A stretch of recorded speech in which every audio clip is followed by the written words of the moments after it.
மகனே, மகளே, சோர்ந்து விடாதே. உலகம் இப்படித்தான் இருக்கும். அதன் ஆரவாரங்களுக்கு அடிமையாகாதே. என்னை பின்பற்றி வா. உன்னை அற்புதங்களை காணச் செய்வேன். ஒளியின் வழியில் நடக்க பழகிக்கொள். அப்போது நீ வாழ்வடைவாய். நானே உலகின் ஒளி. நானே உலகின் சத்தியம். தீமையை விட்டு விலகு. என்னை கண்டு கொள்வாய்.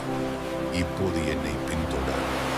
உன்னை நான் நிச்சயமாக ஆசீர்வதிப்பேன். வாழ்விற்குரிய வழியை உனக்கு நான் காட்டுவேன். அதன் மூலம் நீ வாழ்வடைவாய்.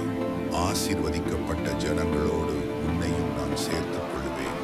நீயும் உனது குடும்பமும் அதனால் வாழ்வடைவீர்கள். இந்த காணொளியை கண்டு கொண்டிருக்கும் உன்னை நான் இப்பொழுது ஆசீர்வதிக்கிறேன்.